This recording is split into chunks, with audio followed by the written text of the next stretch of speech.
Hi guys, welcome to today's live. Um, there's a lot of debate happening as to what you should, how to support your health plan, and what if you're out a lot, what if you socialize a lot, what if you entertain a lot. So eating out is a major, issue for a lot of people. They always wonder, if I do have to eat out, I'm forced to eat out regularly, then what should I choose? As opposed to, it's like the lesser of the two evils. Obviously, if you're on a weight loss kind of plan, then eating out is not advisable anyway. But very often it's not avoidable. So if you do have to eat out, and you don't really have an option, or you just have a craving sometime to eat something that's not made from home, then what would you choose? What should you choose to eat when you go out? So there are a couple of very fundamental issues about takeout, or basically eating out anywhere, which we'll get out of the way first. The first being that most often, if you do go out to eat, you would probably order. It's a standard thing. You'd go to a Chinese place and they'll give you a bowl of some Crispies and some noodles or something like that, which are fried. So what happens is, when you're having your drink, you tend to lower your inhibitions and you tend to eat a lot more of stuff that's unhealthy than you would have otherwise. So that's one issue that kind of is an accessory to eating unhealthy or eating out.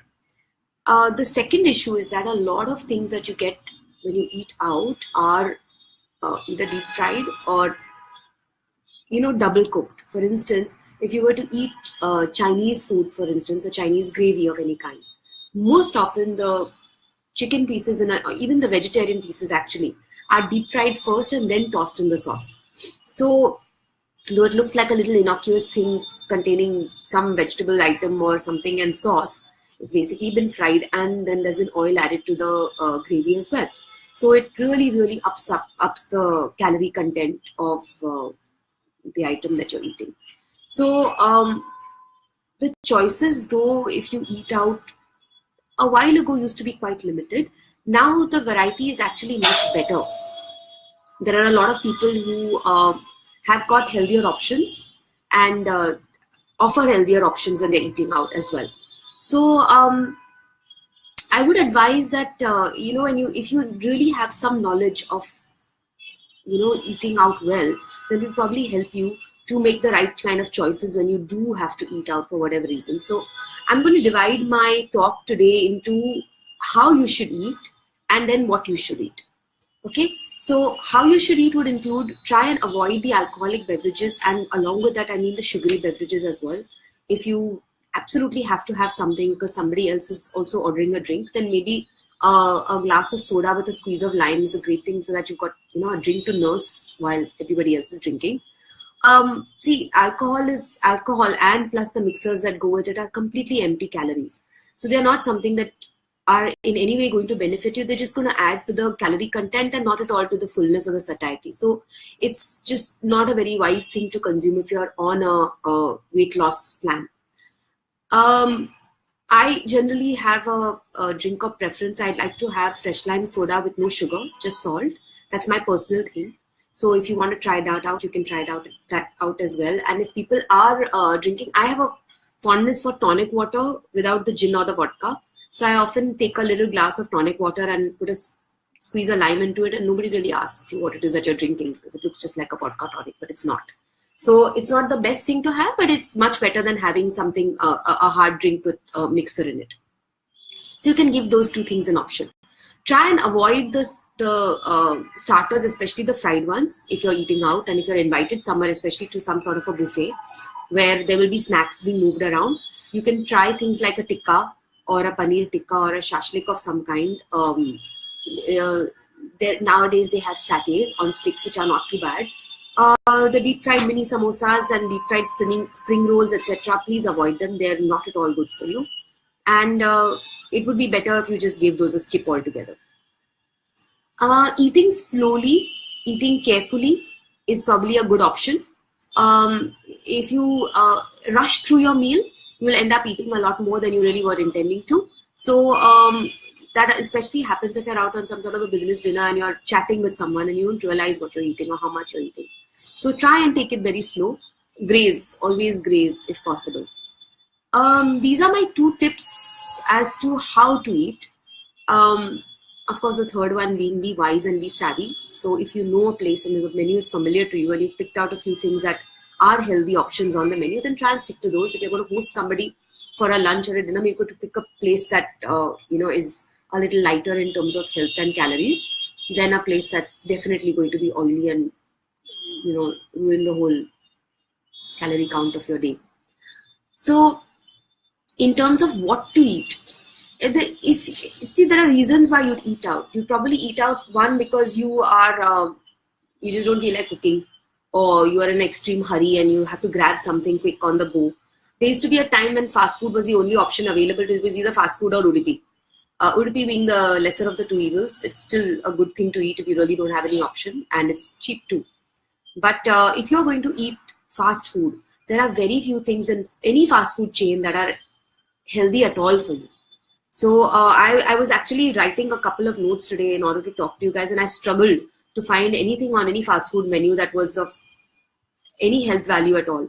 And if you want to really split hairs, then you can talk about somebody offering you a grilled chicken as opposed to a fried chicken, which is maybe marginally better. But there are so many additives in it that it's yeah. So if you're going to be eating fast food and you have the alternative to choose wedges, which are also fried, over fries, which are fried, then maybe the wedges would be slightly better. Nowadays, people have oven-baked items as well. That's my daughter, she just walked by. They have oven-baked items as well. They have grilled items as well. They have rice instead of fries. So you could probably choose the lesser of the 2 evils, like I say. But if it is possible, I would say avoid the fast food chains if you're on some sort of if you really have a solid health target in mind. I wouldn't advise that you eat from there at all. So, and definitely not the salads, because those aren't healthy either. So, so fast food is a bit on the scary side. I really wouldn't advise it. One of the good cuisines you could try out would be Italian. Why Italian? Because there are a lot of healthy options, a lot of light options, if you really know what you're ordering. A very common salad in Italian restaurants is a Caesar salad. Please don't be fooled by the fact that it says it's got lettuce and croutons and that's it. The dressing is very, very heavy. So if you avoid the dressing or take it undressed, make sure that your dressing is brought to you separately. It will make your calorie content a lot lighter. It will make it a lot easier to eat. If you can avoid the mayonnaise Caesar salad is not really supposed to have mayonnaise dressing, but what do you do? It does. So I would avoid it. If you can ask for a vinaigrette and ask for some Parmesan shavings on the side, and your salad will be much, much, much, much lighter. So it's just because it's called a salad doesn't make it healthy. Thank you so much, guys, for joining in. Hi, Sunir. Hi, Padmakshi. How are you? Nice to see you again. So we are talking about Italian cuisine. So the most common things there would be, they usually have some sort of bread basket, which is, if you're going to go light on the carbs, I would avoid it. And it would be mindless eating, especially if you're going to get there early and you're waiting for your order, then you tend to eat things that are extremely unhealthy for you. So try and have a glass of water or something like that, and avoid the bread basket. If you can just send it back. Maybe a couple of sticks of lavash or very slim breadsticks would not be a crime, but not if you're going to have 24 of them. So be a little careful, watch out for that one. Starters that you can definitely have would be, they have melon with prosciutto if you've ever tried that. If you're vegetarian, then any vegetable sticks with any sort of dip would be okay, as long as the dip is not too greasy and not too mayonnaisey. Nothing fried. Please ask them not to give you fried anything. There are oven roasted vegetables that they serve nowadays as starters, as an antipasti in Italian restaurants, which is an excellent option as well. They are very high on the olive oil, but they're actually quite healthy. So provided, like I said, you don't go overboard and have like 6 bowls of it, it would be a good thing to do, to eat, to choose. In terms of soups, now, like I said in one of my recent talks, soup and salad seems like the best thing to order anywhere, but Soups also can be very, very calorie dense and very, very unhealthy. So can salad. So just because it's called a soup or a salad doesn't necessarily qualify it as healthy. So you need to know, what you're getting in the item itself. Ordering from out has that one risk factor that you really don't know what they're putting in it. So you don't know how much cream has gone in, how much cheese has gone in, how much butter has gone into a white sauce, for instance, if you're going to thicken a soup with it. So maybe in the case of Italian cuisine, the minestrone is a really good choice because it's usually just tomato based. It's got a lot of vegetables and very little pasta. You can ask them to chuck out the pasta if you don't want it. And if you have it, it's a little bit, it's not a lot. It's actually a good thing. So a minestrone might be a good choice. One of any pasta that you order for that matter, a lot of them are quite laden with cheese, butter and whatnot, especially the white sauce ones and the cream sauces. So if you can try and get your what is called aglio olio, which is basically just olive oil, garlic, parsley and chili, and that's pretty light on the stomach if you don't have any other option. And any tomato based sauce should be okay as long as you're a little careful with the cheese as to how much you're putting. So like I said, awareness and choosing the right thing would be a very good friend to you. Now, the big question mark here is, and I didn't mention it in the fast food because I don't think it qualifies as food there, is pizza. A lot of Italian places these days serve really good, thin crust, awesome pizza. It's really good for you. If you're going to choose a pizza with a little mozzarella, real mozzarella, a little parmesan, maybe a little ham if you eat the ham, a little chicken, a light sauce like a basil sauce, and or even a tomato sauce would be okay. And it's a thin crust pizza, prepared proper Italian style, then I would happily suggest you could have up to 2 slices as a proper meal with a salad alongside. And by salad, I mean salad, not a thick, heavy salad, but a proper salad with greens. So it's not completely banned. It's a good thing to have if you're eating out, especially if you're eating Italian and you're getting good quality food. The same doesn't apply for pizza that comes from a fast food place because it's really not good. It's a lot of bread and it's too synthetic and it has very little health benefits. The cheese quantity is a lot higher. The fat content is very high. So as far as fast food goes, I would say avoid pizza. In Italian cuisine, you can give it a try, especially if it's a genuinely good Italian place. Of desserts is another question mark that people generally feel, should we or should we not eat a dessert? The way I operate is we always split a dessert. Me, hubby, daughter, when we go out, we always split a dessert. If you really want to have a, hi Cheryl, how nice to see you. And so if everybody has a cheesecake itch and everybody wants a little cheesecake, we generally order one, split it in half, share half amongst the 3 of us, and then pack the rest and take it home for another meal. It sounds really silly, but just imagine the amount of calories you're saving that way and the fact that you're eating much, much healthier and you're not depriving yourself. You get your little bit, but just Cheryl says, I love dessert. I know, so do we. My husband's a very absolute cheesecake nut. And he can actually eat an entire, pie of cheesecake if you give it to him and you leave him to it. So we have to be very, very careful. So so dessert is a toughie.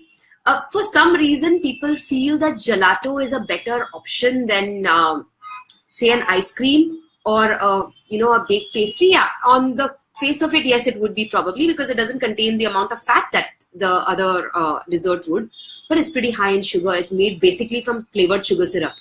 So I would be careful. It's not like, don't give it it's gelato, so it's fine, I can have 2 bowls. You can't. So be careful. Okay, because sugar is not a good thing for you regardless. Okay, so if Cheryl just joined in, Cheryl's from Canada. Cheryl, we're talking from an Indian context, so forgive me, things that are available there will be a little different from what is available here. We have a better option now in terms of cuisine and what you can eat when you eat out and what is approachable and doable. There used to be a time when things like Italian cuisine and good Chinese cuisine or Middle Eastern cuisine was considered to be very fancy and uppity, and people didn't have access to it. But it's a lot easier to find now. So these are varieties that people can check out. So I was talking about that. We didn't have as much of a variety in terms of fast food, things like your chain restaurants were also very few and far between. I think we only had Mackie D's about 10 years ago. Things have really amped up here now. So the choice of things that are really bad for you is kind of unlimited and not very expensive, sadly. So it would be nice if people are educated and can make good choices. So if you guys have any, I did talk about the bread basket, didn't I? All right. So if there's any other questions you guys might have about Italian cuisine per se, please do leave me a question. I can answer it while I'm live right now. And hi Anupama, hi Angie, nice to see you. The second cuisine I'm going to take on here is Chinese. Now, Chinese here in India is a different planet altogether than anywhere else in the world. It is absolutely nothing like Chinese food in China. It is what you call Indian Chinese, which means that is really pumped up on grease, and that's what makes it delicious, sadly. So it's your go-to PMS food for a lot of people, because it's like you've got this, this greasy, junky feeling. Well, sadly, Chinese food is dangerous because it especially fried rice and noodles, both absorb a lot of grease, and you can't see it when you're eating it, right? So it tends to be bad at the very basic level. And let's face it, nobody orders Chinese food and orders steamed rice. So you're going to eat the fried, right? So I do have a couple of selections of things that you could eat, which wouldn't be as criminal as, say, eating your fried rice and lollipops. But so nowadays we have some really good options as far as dumplings are concerned. We get great ones. You get great pan-fried dumplings, which are slightly better than your deep-fried wontons or whatever. But they're still fried. So you could maybe go for a steamed dumpling. They're available everywhere and they're pretty good. You have some great options right here where we stay in Mumbai as well. You should opt for a clear soup if you can. Try and avoid the thick soups. It's just healthier. If you can go for a vegetable noodle soup, that's fabulous. We can avoid the noodles even better. I usually go for a chicken clear with veggies, which is a fabulous pre-meal kind of a thing. And that and dumplings, usually that's my meal. I rarely go for anything else after that. Things that you find here in India for your Chinese takeaway, like I said before, are usually twice cooked. So they fry the chicken first and then they toss it in whatever sauce. So be aware of that. Be aware of that might happen even in your stir fries. So be a little careful as to what you're ordering. And you're welcome, Cheryl. We are not going to go into the zone of people adding salt, lots of it, MSG, lots of it, and sugar and flavorings. See, this is coming not from somebody who's a nutritionist. I've actually worked in the hotel business and I've worked in a Chinese kitchen at very close quarters, and I know what goes into that food. And this was a really good Chinese restaurant, so you can just imagine what your roadside Chinese is like. So I'm just, I can share that insider information with you and tell you that though it may seem like a healthier option, that's only because rice and noodles really soak up the oil, so it goes in and you can't see it. Hi Meghna, welcome. So so if you can get hold of steamed dim sum or even pot stickers, which is just slightly fried dim sum on one side usually and steamed the rest of the way, that's a good meal choice to go for.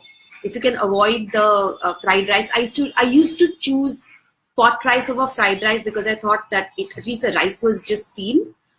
But well, again, lesser of the two evils. If you don't have an option, you could try that. Stir fries are your best bet. If you can get stir fries without people who have pre-fried the chicken or the vegetables first, go for it. Ask for less salt. Ask for no MSG, please. It's really, really bad for you. A lot of restaurants nowadays are pretty compliant about that, and they're cool with you not adding MSG to your food. Hi Kinjal, welcome. Kinjal's a big fan of fast food, so Kinjal should listen to this. So I would avoid things like crispy skin anything, or as far as the sauces go, your black bean is fine, very salty but fine. Anything that all the sauces basically have some quantity of sugar and quite a bit of oil added to them, and unfortunately because of the cornstarch that's added, you can't tell how much. So they tend to be heavier than they look. So I would say be careful. Try and eat your stir fries if you can. Try and order steamed rice as opposed to the fried rice. Try and order dumplings as opposed to fried wontons, and you should be okay. I'm going to give a side note. There is a thing in Mumbai where when people eat roadside Chinese, for some reason they also crave Coke or Thumbs Up, what we call here, any of those fizzy beverages. I really don't know what the connection is. They seem to go hand in hand. Please be careful of that. And I don't know why, but it's just the thing to do. So if you can choose fresh lime soda, maybe just plain salted, over the next fizzy drink that you might just drink because it happens to be there, make a wiser choice and pick the fresh lime soda. Hi Nayan, welcome. We're talking fast food today, or just ordering in and eating out. Nayan, Meghna, Kinjal, all of these people had asked me for what do we do when we eat out. So I'm so glad they're able to join in with us today. Now, one cuisine that has really taken India now by storm, everybody seems to have it, and it's really cool because I think it's quite healthy, is Middle Eastern. Not the fried falafel thingies, but everything else. So if you are eating Middle Eastern and you do have an option, you can always get a little pita and a lot of vegetables and hummus, which is a fabulous thing to eat. It's very, very healthy. Even if it has quite a bit of olive oil in it, olive oil is good for you. So you can, by all means, I mean, how much would you eat, right? So no 6 bowls of hummus, but yeah, it's a great dip to have. Baba ganoush is good. Tahini is good. Tahini is, well, you wouldn't be eating it just plain. It does have, it's all sesame seeds. It's really healthy, but it'd probably be mixed into something else, or would be used as a marinade on something, which also works. It's great too. Tabbouleh is good. That's generally cracked wheat or wheat germ with a lot of parsley. That's a great salad. Tzatziki is good, which is cucumbers and curd. So the options are really great as far as Middle Eastern food is concerned. Nowadays, people serve a lot of grilled, kebabs and stuff inside a pita pocket with a lot of fillings, which is great. Shawarma is good as well. See, guys, be cognizant of the portion size. Just because somebody gives you this big shawarma doesn't mean you have to eat the whole thing yourself. So be aware of the portion size that you're consuming and be a little careful about that front. I like to share my eating out food with whoever is willing to share the guilt with me, because then we split the guilt half. So you're not wearing all of it yourself, literally. So try and go with someone and split the food that you're ordering. You can always order more if you need more. If you feel like you've eaten, you have a little space left, you can always supplement with a fruit salad or a really light salad, or an extra starter maybe, which is not very calorie laden. You want to avoid things like baklava, please. When you go to you don't even want to get started on how baklava is made.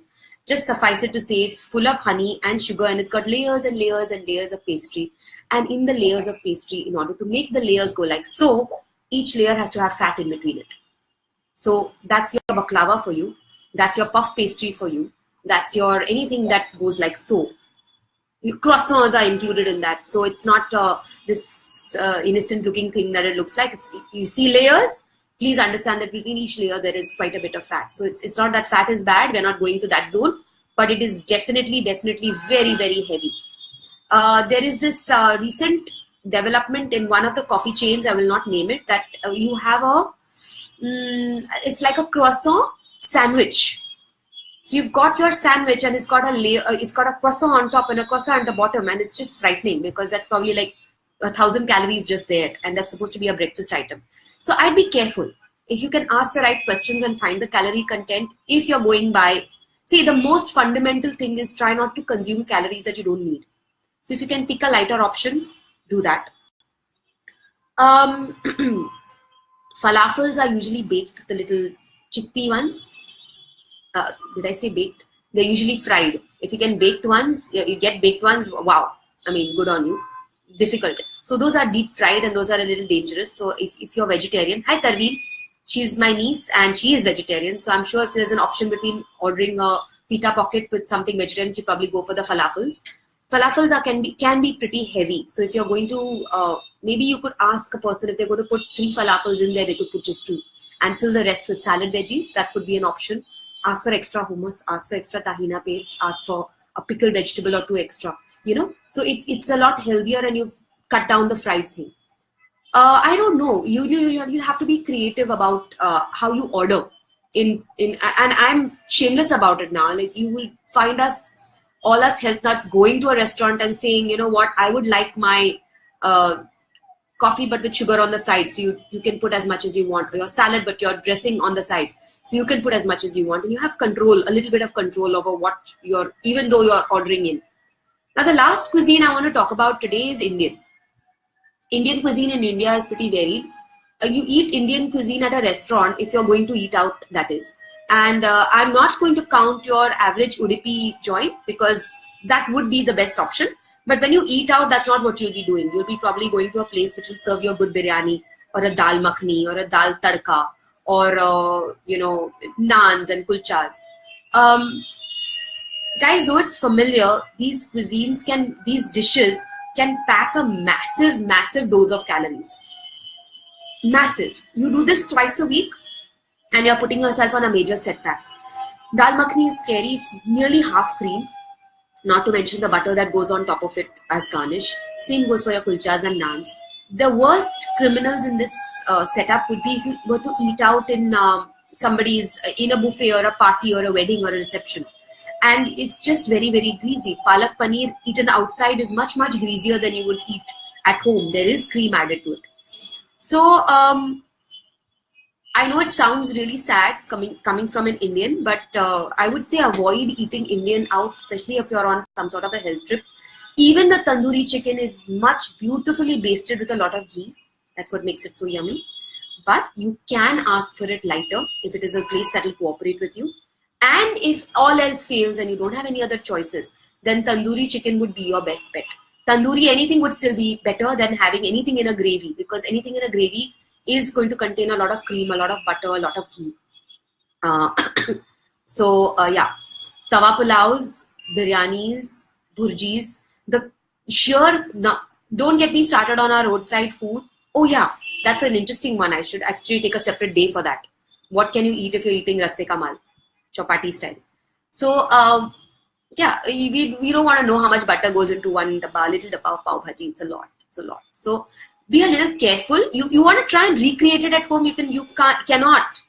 I don't know how you can make that amount of bread that buttery if you try. It's just too much. So it's a lot easier to be a bit dismissive of what you're eating, because it's handed to you and you don't actually have to cook it. So the awareness is lower. So so there's this dissonance that takes place that is it's not real, because I didn't actually see it happen.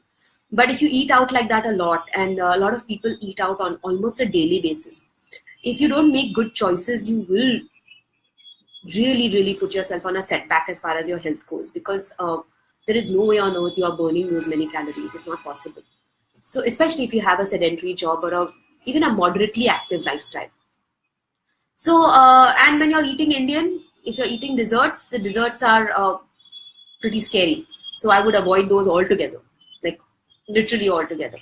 So if there are any questions that you have, thank you guys all for so much for joining in today. Hi mom, my mom's here. If you have any questions on what you can or cannot eat, any questions on how you can modify a certain dish in order to make it a little lighter for yourself, if you have an option, say, to cook a biryani at home and you would like to make it a little bit lighter but a little bit more flavorful, please ask away. I'd be happy to share a recipe or two. If you are on some sort of wellness program and you would like to, create a space where you are as supportive of yourself as possible. Like I said, setting yourself up for success. So these tools and this information is useful because life goes on, right? I can't tell you to never go for a wedding reception again, or never eat out again, or never eat fast food again. It's not possible. You will be faced with these opportunities and these situations in your life where you don't have a choice. This is not meaning to say that if you are on a healthier diet than, say, your next door neighbor or your person sitting next to you who's chosen something very unhealthy, that you also have to keep up with the Joneses and eat unhealthy as well. Yes, at that point, you may need to very neatly and nicely draw your boundary and say, I'm sorry, I'm not going to eat that. It's not good for me. And say no. Okay. But if you are forced to and you have to partake in whatever is a community event or something like that, there should be tools at your disposal whereby you can choose the healthier options.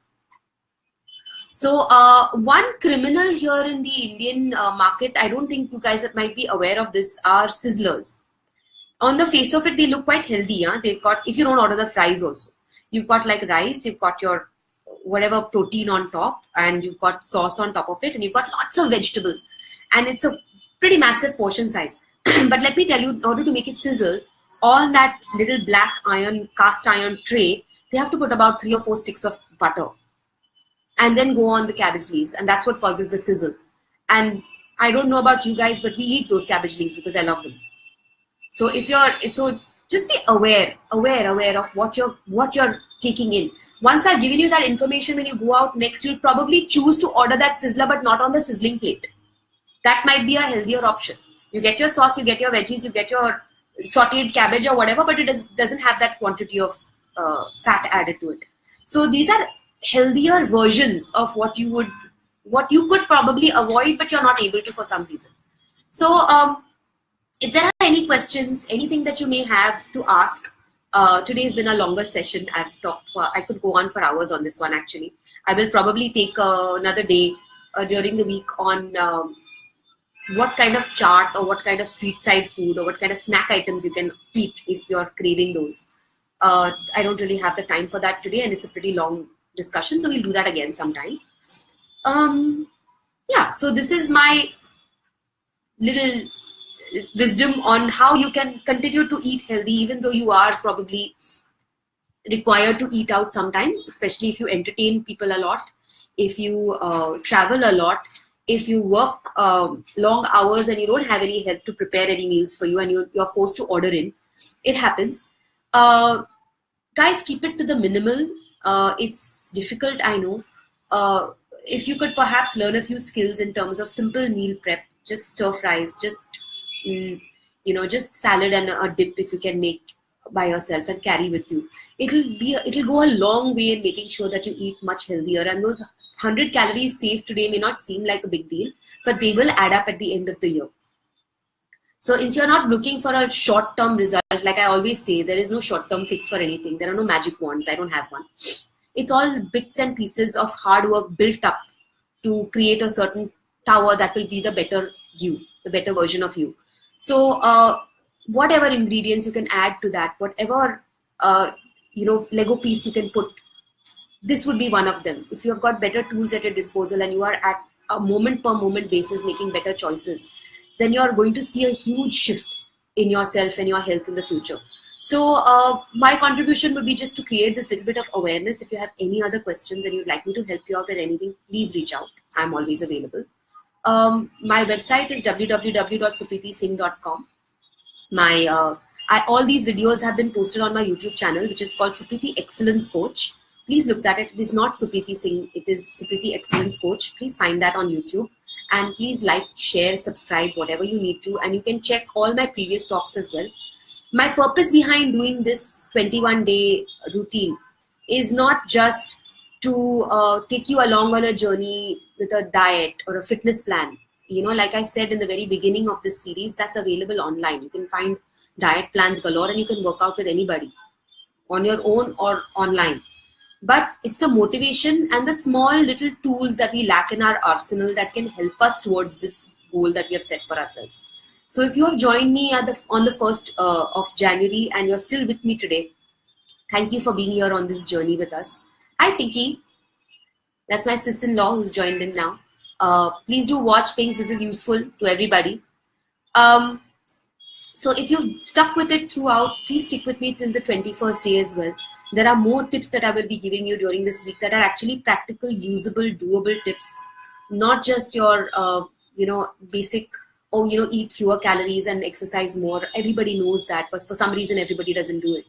And these are the roadblocks I have faced while I was on my fitness journey. And it's taken me, this is 20 years of experience talking, of losing weight myself and helping other people to lose weight, of the journey to get healthy in terms of not just weight loss, but in terms of my hormones being back in balance. My journey through motherhood, through losing the pregnancy weight, through struggling with having to balance life as a mom, as a career woman, as I'm still studying, so I'm a student as well. So it's a lot of things that you juggle, and these have been my learnings over the last 20 years. So I'm very happy to share them with you if they can help somebody else through their struggle and their journey, and you emerge a healthier person at the other side of it. I'll feel like I've done something really grand. And I'm very, very honored to be here and very, very honored to be sharing all of this with you guys. Thank you so much for being so patient and listening and logging in. If there are any questions, please do ask. And lots of love. Have a great rest of the day. Much love to you all. Bye-bye.